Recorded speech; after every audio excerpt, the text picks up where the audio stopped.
बिस्मिल्लाहिर्रहमानिर्रहीम। अस्सलाम वालेकुम। उम्मीद है आप सब खैरियत से होंगे। आज हम बनाने जा रहे हैं चिकन जलफ्रेज़ी।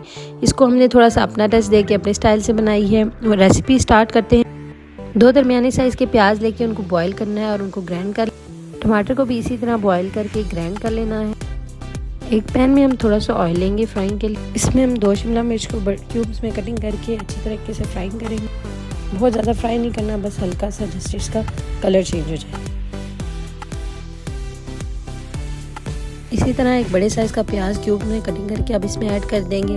उसको भी हल्का सा फ्राई करेंगे और टमाटर को भी कटिंग करके इसी तरह ऐड कर लेंगे। जब ये वेजिटेबल्स फ्राई हो जाए, एक कढ़ाई में 1/2 कप ऑयल लेंगे। इसमें चिकन को ऐड करेंगे। 1/2 kg चिकन लिया हमने। इसमें चिकन का कलर चेंज होने तक हम इसको फ्राई करते रहेंगे। उसके बाद हम इसमें लहसुन अदरक का पेस्ट डालेंगे।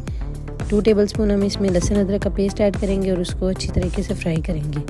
अब हम इसमें वो प्याज डालेंगे जो हमने बॉईल करके ग्राइंड किए थे। जब प्याज अच्छी तरह चिकन में मिक्स हो जाए तो 1 टेबलस्पून नमक ऐड करेंगे। 1/2 टेबलस्पून पिसी हुई लाल मिर्च ऐड करेंगे। 1/2 टीस्पून हल्दी पाउडर, 1/2 टेबलस्पून सूखा धनिया और 1/2 टेबलस्पून गरम मसाला पाउडर, 1/2 टीस्पून हमने इसमें काली मिर्च ऐड की है और अच्छे तरीके से इसको मिक्स कर लेना है। लो फ्लेम पे हमने चिकन की बुनाई करनी है ताकि ये अच्छे तरीके से भुन जाए। अब हम इसमें टमाटर की प्यूरी ऐड करेंगे।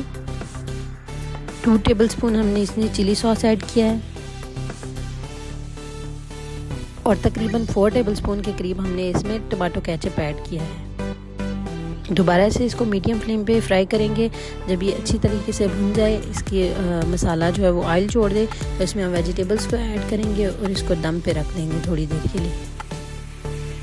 जी, तो हमारी जलफ्रेज़ी रेडी है। ये बहुत ही ज़बरदस्त किस्म की बनी है। इसको किसी बाउल में निकालेंगे हम सर्विंग के लिए। उम्मीद है आपको हमारी रेसिपी पसंद आई होगी।